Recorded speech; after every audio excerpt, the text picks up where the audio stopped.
장관님, 군사적으로 대한민국 주적이 어디입니까? 대한민국의 국민과 국토를 적대하는 행위는 전부 다 적으로 생각하고 있습니다. 주적이 어디입니까? 그게 주적이라든지 종적이라는 것은 논란이 많기 때문에 제가 여기서 그런 거를 단언적으로 말씀드리는 건 좀 어렵습니다.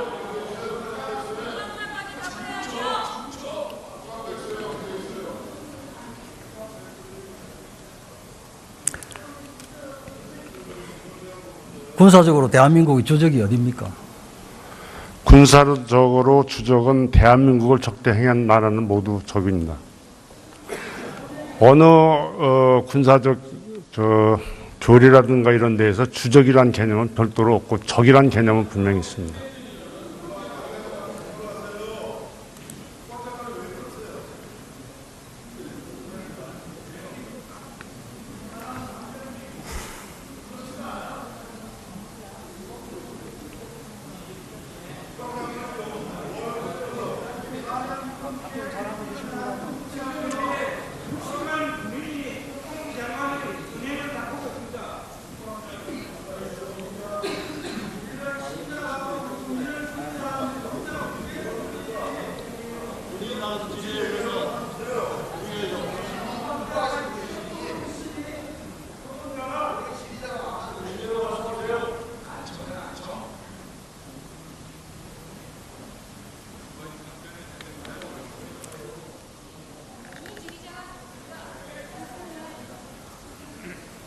장관님, 네. 주적에 대해서 말씀 주시죠. 주적에 대한 개념은 시대의 변천에 따라서 정의 내릴 때도 있고 안 내릴 때도 있고 또 그 이전에는 주적이라는 용어가 없었습니다. 그래서 그것을 한쪽으로 정의하기는 장관으로서 어렵다 하는 이 말씀입니다.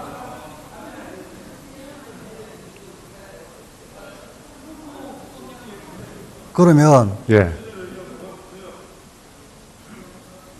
대한민국 국가와 국민을 유린하고 침략한 곳이 어디입니까? 대한민국을. 6.25 전쟁이라든가 그 후에 도발하는 것은 북한입니다.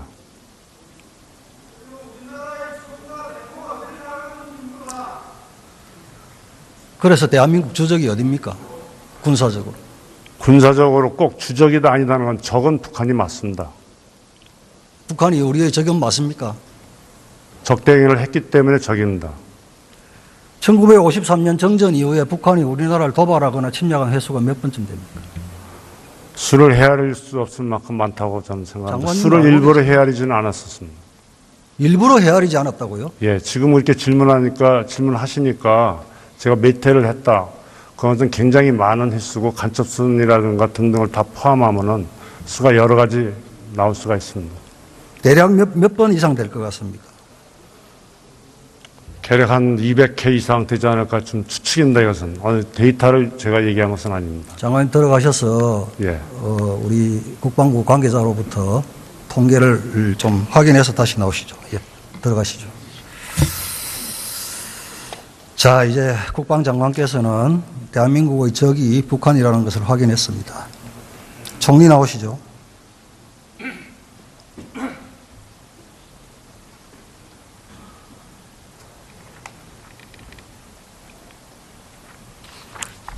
평창 올림픽 성공을 위해서 정말 어려운 여건 속에서 고군분투해 주신 우리 대한민국 국민과 강원도민, 특히 평창 군민들 너무 수고하셨고 존경합니다. 평가가 아직 나오지도 않은 평창 올림픽의 성공이라는 그런 샴페인을 먼저 터뜨리는 우를 범하지 마시고 패럴림픽까지 잘 끝내주시기 바랍니다. 감사합니다.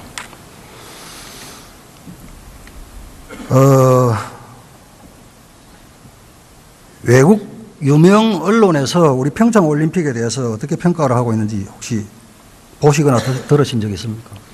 예, 국내에 요약해서 많이 전달되고 있지요. 최고의 하이테크 올림픽이다. 또는 사상 최고로 잘 조직된 동계올림픽이었다. 뭐 최대 규모다 하는 것은 다 아실 거고요. 그 다음에 입장권 판매 등으로 추산되는 흥행 이런 것도 비교적 성공적이었다고 생각합니다. 입장권 판매가 흥행이 됐습니까? 네, 이미 140만 명 이상이 관람을 한 걸로 됐고요. 판매율도 100%를 넘은 것으로 지금 보고 있습니다. 경양 각지 지자체에서 동원돼 가지고 그 추운데 무박 2일로 동원돼 가지고 관람객 채운 거 그거 모르시는 모양이죠. 월스트리트 저널에서는 이렇게 나와 있어요. 북한은 유화 정책을 펴는 한국 정부와 잘 속는 서방 언론 덕분에 감옥국가 이미지 변신에 성공했다. 르몽드지에서는 김정은이 올림픽을 퇴색시키고 세계 미디어 외교 무대를 점령하는 데 성공했다. 평창 동계 올림픽이 북한의 올림픽처럼 보인다. CNN에서는 김여정이 평창 동계 올림픽 금메달감이다.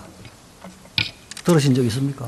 예, 그런 보도가 있다는 것도 알고 있습니다. 그러나 오죽하면 네. 미국 그 평창 올림픽 주간 방송사 MBC에서 개막 방송하면서 이렇게 했어. 자막에 평창, 북한 이렇게.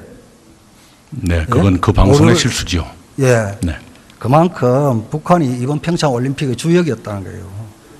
그건 실수라고 봅니다. 네. 네, 자, 올림픽은 왜 합니까?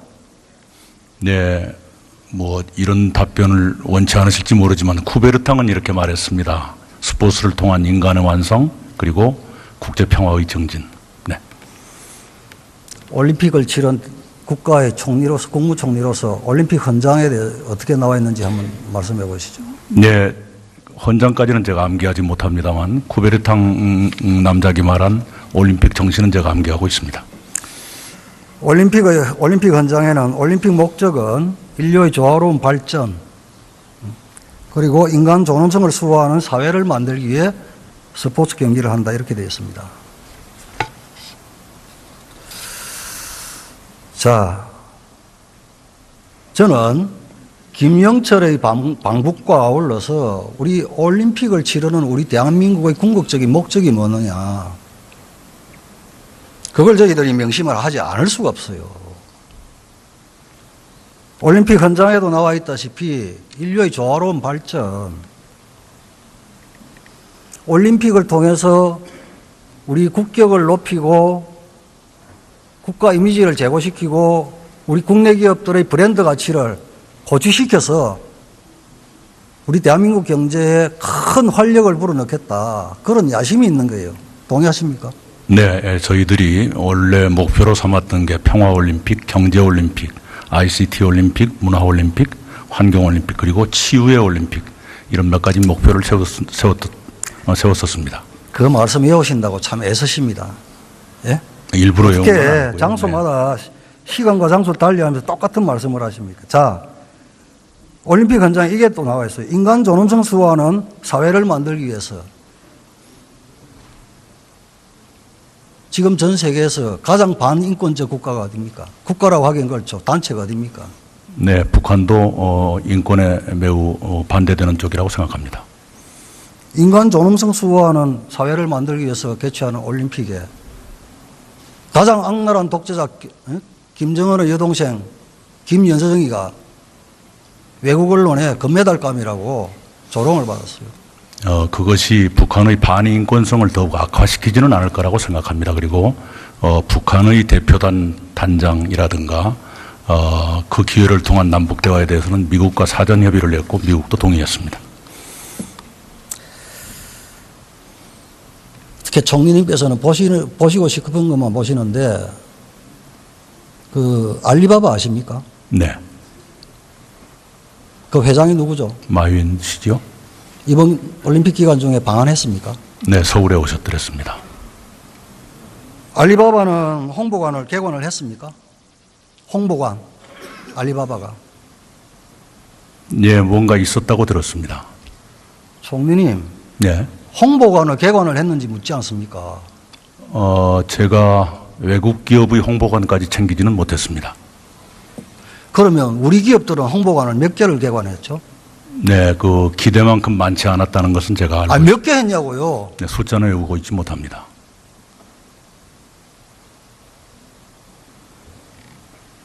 아니 온통 김여정, 현송월, 김영철 여기에만 관심 있고 올림픽을 통해서 국가 경제가 한 단계 더 도약해야 되는 이런 상황에서 국무총리가 우리 기업들이 홍보관을 개관을 해서 어떤 역할을 하고 네, 그것은 어떻게 발돋움할 수 있는지 도와줘야 되는 거 아니에요? 이제 제가 북한에만 신경 써서 그런 건 아니고요. 세계에서 선수가 몇 개국에서 몇 명 왔는가 그것도 다 외우고 있습니다. 아니 그러니까 우리 기업 네. 몇 개가 홍보관을 개관했냐고. 아마 경제부총리가 잘 알고 있을 겁니다. 예? 경제부총리가 저보다 더 잘 알고 있을 겁니다. 제가 파악하라면 금방 파악할 수 있습니다. 단 제가 아까 말씀드린 관심이 대로 없는 거예요. 그것이 아니고요. 업무가 약간 다른 것이죠. 경제 파트하고. 국무총리는 각 부처를 통할하는 분 아닙니까? 그러나 경제 분야에 관해서는 경제부총리의 역할이 있다는 걸 잘 아실 겁니다. 네. 네, 제가 그걸 충분히 알지 못하는 걸 잘했다고 생각하는 건 아닙니다. 제가 자. 그러나 솔직히 말씀드린 겁니다. 총리 보십시오. 이 기업들이 올림픽을 계기로 조금 전에 뭐 관광객들 기자단 많이 왔다고 자랑하시던데 그분들이 우리 기업들 홍보관을 둘러보게끔 정부가 도와주고 해야 되는 거예요. 지금 왜 총리께서 모르느냐. 언론에 관심을 못 받았어요. 기업 홍보관이. 예? 그건 우리 국내 기업들이 언론의 네? 관심까지 이를 정부가 어떻게 할 수는 없는 것이고요. 아니 그게 네. 아니고 네. 정부가 네. 지원을 하다 보면 언론이 따라갈 수밖에 없는 거 아니에요. 자, 그렇지는 그런데 않습니다. 네, 그렇지는 않습니다. 자, 우리 기업이 홍보관을 몇 개를 개관해 갖고 어떤 활동을 했는지에 대해서는 총리도 모르는 거예요. 그런데 이런 와중에 알리바바의 마윈 회장은 우리 평창 올림픽 현장에서 예? 토마스 바우 IOC 위원장을 초대를 해가지고 대대적으로 알리바바를 홍보를 했어요. 알고 계세요? 네, 그 얘기는 들었고요. 그 얘기는 듣고 우리 기업이 어떻게 했는지 못 들었어요? 아닙니다. 제 말씀을 좀 기왕에 저한테 꾸지람을 주셨으니까 답변도 들으시는 게 좋을 것 같습니다. 기업들에게 그런 활동을 좀 활발히 하도록 제가 부탁을 드린 적은 있습니다. 지금 문재인 정부에서는 경제와 안보는 별개다. 지금도 그렇습니까? 어떤 사안에 대해서 가령 한미 관계에서는 어떤 사안에 대해서는 그렇게 말할 때도 있지만 사안에 따라서는 그게 분리되기 어려운 경우도 많죠. 자, 한미 관계에 한정했어요. 네. 말씀해 보세요. 아니, 사안에 따라서 그렇다니까 어떤 사안에는 안보와 경제 가치가 적나라하게 말씀을 했어요. 예를 들면요. 이번 철강 관세의 경우에는 미국 측이 미국 상무부가 미국 안보에 위해가 된다고 말씀했기 때문에 우리도 안보를 이유로 그것을 방어할 수 있다고 생각합니다. 그러나 미국도 한국이 동맹이라는 걸 충분히 인지하면서도 무역에 대해서는 압력을 가하고 있지 않습니까? 그러면 그것은 경제는 경제대로 대응할 수 있다. 그런 차원의 얘기라고 생각합니다. 사안별로 다르다는데 그 두 가지입니까? 아니 더 있겠지만 뭐 한없이 아니, 말씀을 해주세요. 아니 방금 그런 얘기 총리께서는 늘 두루뭉실하게 이렇게 넘어가면 안 됩니다. 두리뭉술이가 아니죠. 제가 드릴 수 있는 가장 정확한 말씀을 드리고 있는 것입니다. 아니 정확하게 지금 대한민국 경제가 얼마나 어렵습니까? 사안별로 이야기해 주세요. 세탁기는 어떻게 됩니까 그럼? 세이프가드 얘기는 그건 굉장히 구체적으로 지금 와 있죠. 철강 관세는 아직 미국 정책이 정해지지 않았고 우리 통상교섭 본부장이 미국의 USTR을 비롯해서 많이 만나고 있습니다. 그리고 FTA는 아마도 지금 가닥을 잡아가고 있는 것으로 보고를 받고 있습니다. 아니 세탁기 그 세이프가드에서 세이프가드는 이미 우리가 압박을 받고 있죠. 어떻게 할 거냐고요, 그래. 아까 다 보도되고 있는 그대로죠. 보도가 되는 게 어떤 겁니까? 의원님께서 하시고 싶은 말씀을 하세요. 네, 그러시면 아니 됩니다. 답변을 주세요. 네네. 저한테는 그렇게 못 넘어갑니다. 답변을 해주세요. 네. 세이프가드에서 어떻게 대처할 겁니까? 저희들도 기업과 함께 최선을 다해서 방어하려고 노력하고 있습니다. 그러니까 그 어떻게 하는 게 어떻게 네, 하고 그 있습니까? 상세한 것은 경제부처에서 잘 알고 있습니다. 네. 여태까지 그렇게 두루뭉실하게 예? 제가 아는 한 최대한 성의껏 말씀드리고 있는 것입니다. 제가 일부러 두리뭉술을 하려고 한 것이 아니라 모르는 걸 아는 척할 수는 없는 것 아닙니까? 경제와 안보가 동맹을 따로 한다. 사고의 전환을 하셔야 됩니다. 거듭 말씀드리지만요. 자. 미국 스스로가 동맹국에 대해서 안보와 경제를 분리해서 대처하는 경우도 있지 않습니까? 자, 보십시오. 네. 작년 미중 간 정상회담에서 북핵 문제를 해결해주면 미국은 통상 환율 조작 문제를 잠시 미뤄두겠다 했으나 1년 후에 북핵 문제가 해결 안 되자 트럼프가 중국을 상대로 무역전쟁 카드를 꺼냈어요. 예? 제가 정확히 파악을 못했습니다. 파악하세요. 아니, 의원님 말씀을 제대로 파악을 못했습니다. 트럼프 대통령이 안보와 경제를 연결을 해서 정책을 펴고 있다는 말씀을 드립니다. 다시 한번 확인하세요. 네. 이거 아세요? 삼성 LG 세탁기 세이프가드 넣을 때 미국 무역 대표부가 반대했다는 거 알고 있어요. 네, 그 얘기는 제가 못 들었습니다. 그런데 트럼프가 넣으라고 했다는 거예요. 네. 그러니까 도대체 이 정부는 경제에 대해서 관심이 없어요. 오로지 북한 바라기만 하는 거예요. 그렇지가 않습니다. 제가 경제 분야는 비교적 경제부총리께 맡겨드리고 있습니다. 자, 김여정이 왔을 때 문재인 대통령 몇 번 만났습니까?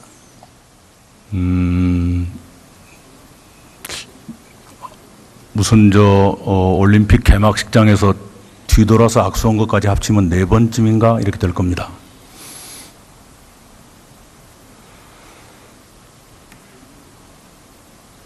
네 번인가 만났어요. 그러면 미국 부통령 펜스는 몇 번 만났어요? 식사를 만찬을 하셨죠. 몇 번 만났냐고요?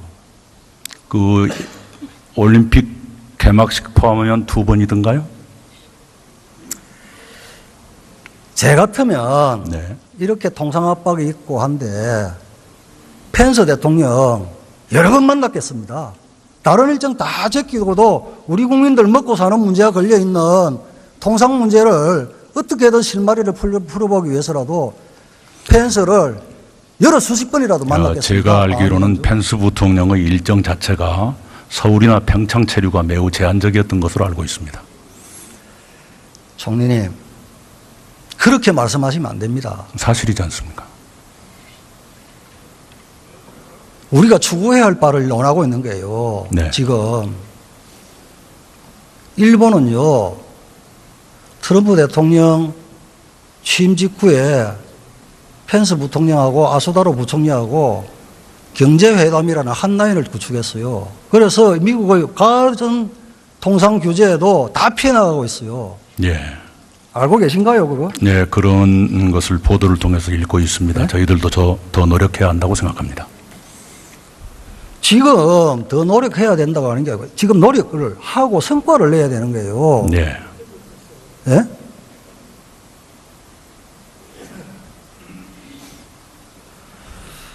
올림픽 개막 이후 펜스가 다녀가고 나서 지금 백악관하고 청와대 통화되고 있습니까? 우리 안보보좌관과 백악관 안보보좌관은 통화를 하고 있는 것으로 압니다. 연결되고 있나요? 저는 안 되는 걸로 알고 있는데. 그렇지가 않을 겁니다. 자, 김영철이가 안 되는 이유. 예? 이 정부만 천안함 폭침 주범이 김영철이가 아니라고 하고 있죠. 그런데 다른 분들은 다 그렇다고 하고 있죠.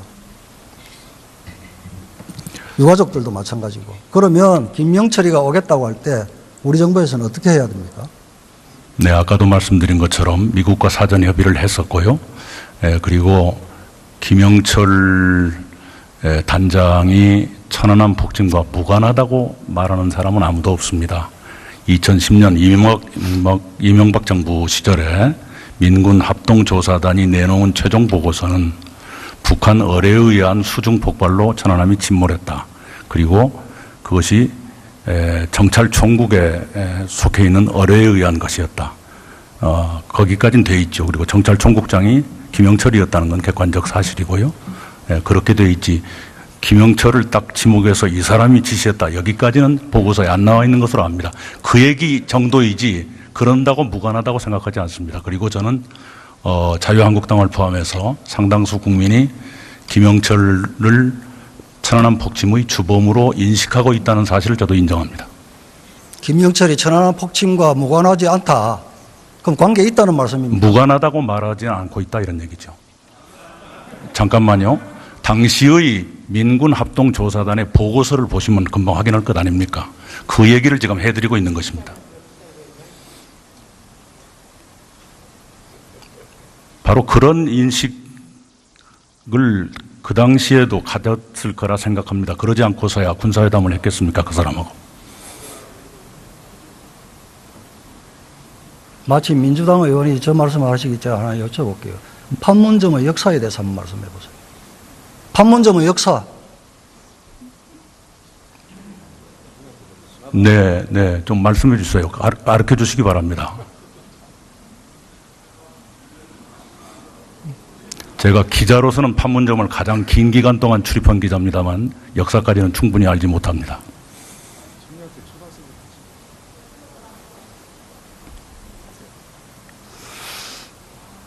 (51년부터) 그곳에서 휴전 협정이 시작됐고 지금은 네. 군사정전위원회가 있는 것이죠. 예. 그건 그리고 저도 2014년도에는 천안함 폭침과 연평도 포격 사건에 대해서 따지고 책임을 묻고 북한 쪽 입장을 듣기 위해서 만난 겁니다. 남의 잔치에 재뿌리라고 부른 건 아니고요. 다르다는 걸 말씀드립니다. 민주당 의원들께서 각성을 좀 하셔야죠. 자,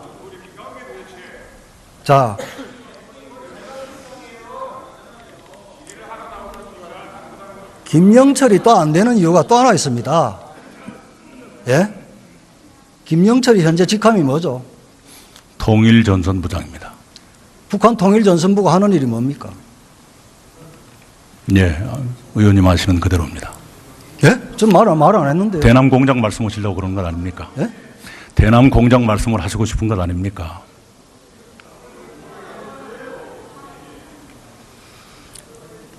범민련하고 범청학련이 이적단체입니까? 아닙니까? 법원의 판단으로는 그런 판단을 했던 것으로 기억합니다. 어떤 판단입니까? 제가 정확히 기억하지 못하겠습니다.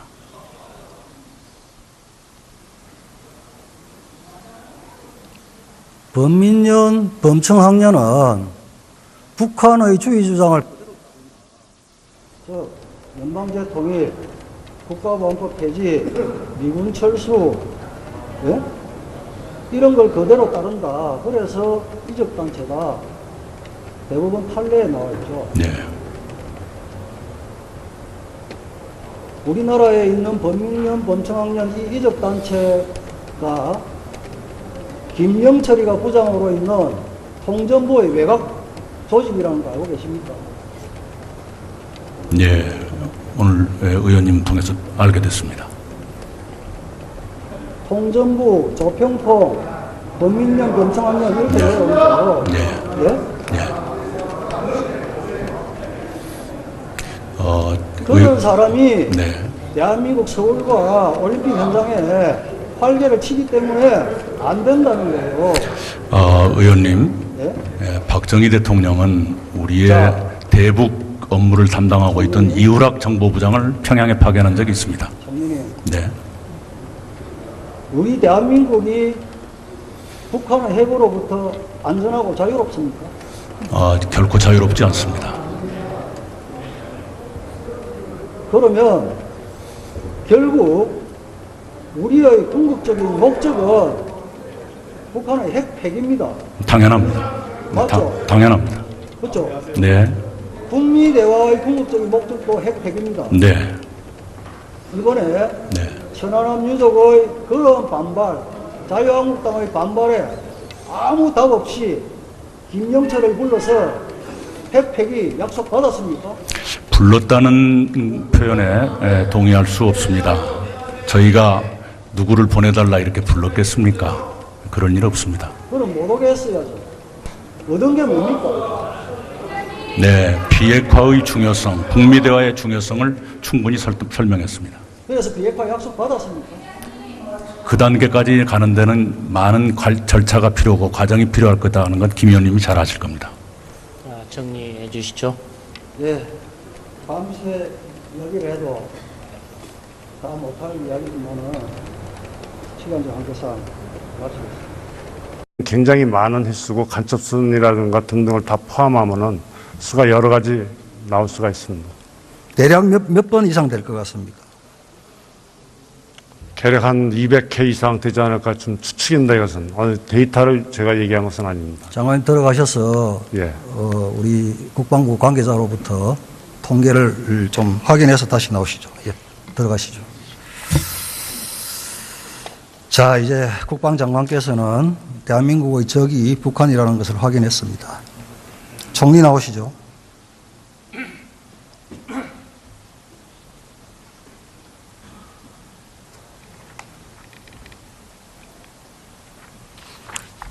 평창 올림픽 성공을 위해서 정말 어려운 여건 속에서 고군분투해 주신 우리 대한민국 국민과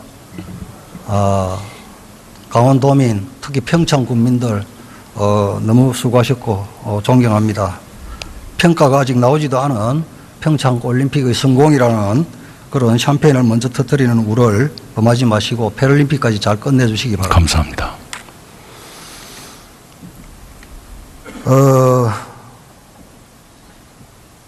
외국 유명 언론에서 우리 평창 올림픽에 대해서 어떻게 평가를 하고 있는지 혹시 보시거나 들으신 적 있습니까? 예, 국내에 요약해서 많이 전달되고 있죠. 최고의 하이테크 올림픽이다. 또는 사상 최고로 잘 조직된. 장관님, 군사적으로 대한민국 주적이 어디입니까? 대한민국의 국민과 국토를 적대하는 행위는 전부 다 적으로 생각하고 있습니다. 주적이 어디입니까? 그게 주적이라든지 종적이라는 것은 논란이 많기 때문에 제가 여기서 그런 거를 단언적으로 말씀드리는 건 좀 어렵습니다.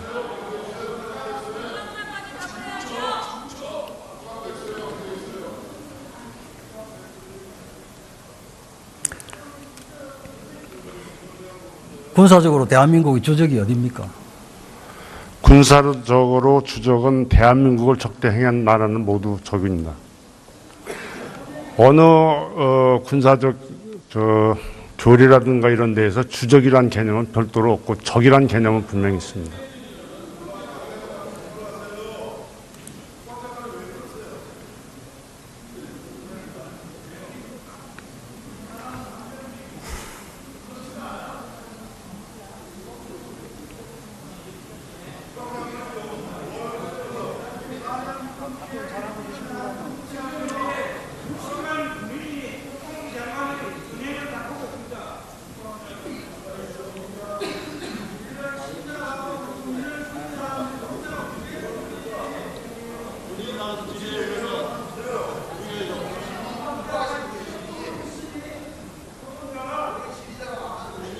그리고 국제평화의 정진. 네. 올림픽을 치른 국가의 총리로서, 국무총리로서 올림픽 헌장에 대해 어떻게 나와 있는지 한번 말씀해 보시죠. 네. 헌장까지는 제가 암기하지 못합니다만 쿠베르탕 남작이 말한 올림픽 정신은 제가 암기하고 있습니다. 올림픽 헌장에는 올림픽 목적은 인류의 조화로운 발전 그리고 인간 존엄성을 수호하는 사회를 만들기 위해 스포츠 경기를 한다 이렇게 되어 있습니다. 자, 저는 김영철의 방북과 아울러서 우리 올림픽을 치르는 우리 대한민국의 궁극적인 목적이 뭐느냐, 그걸 저희들이 명심을 하지 않을 수가 없어요. 올림픽 헌장에도 나와 있다시피 인류의 조화로운 발전,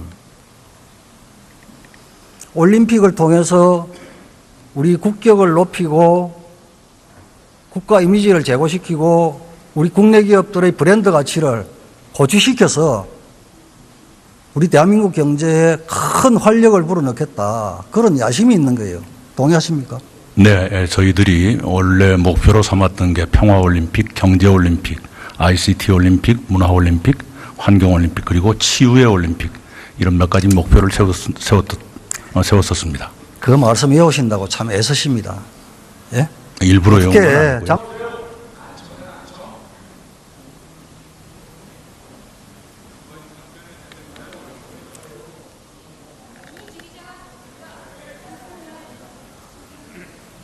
장관님, 네. 주적에 대해서 말씀 주시죠. 주적에 대한 개념은 시대의 변천에 따라서 정의 내릴 때도 있고 안 내릴 때도 있고 또 그 이전에는 주적이라는 용어가 없었습니다. 그래서 그것을 한쪽으로 정의하기는 장관으로서 어렵다 하는 이 말씀입니다.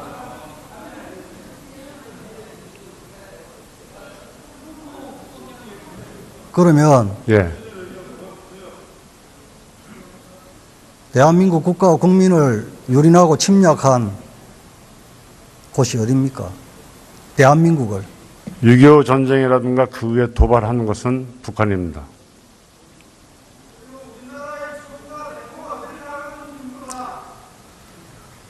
그래서 대한민국 주적이 어디입니까? 군사적으로. 군사적으로 꼭 주적이다 아니다는 건 적은 북한이 맞습니다.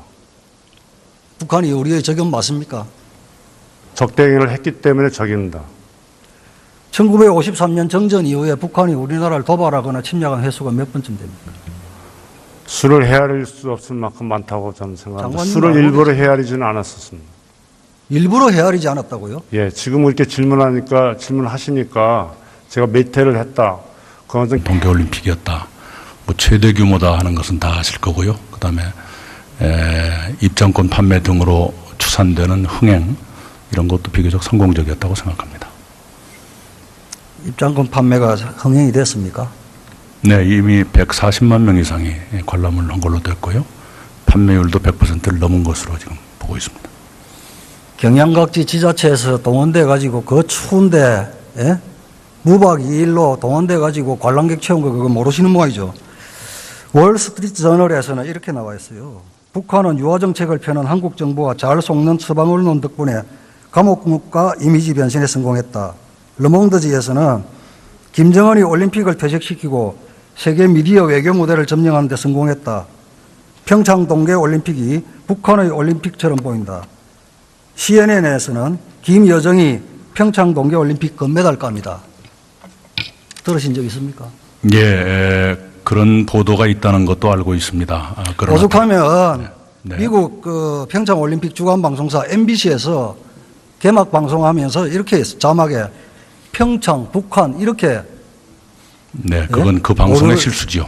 예. 네, 그만큼 북한이 이번 평창 올림픽의 주역이었다는 거예요. 그건 실수라고 봅니다. 네. 네, 자, 올림픽은 왜 합니까? 네, 뭐 이런 답변을 원치 않으실지 모르지만 쿠베르탕은 이렇게 말했습니다. 스포츠를 통한 인간의 완성,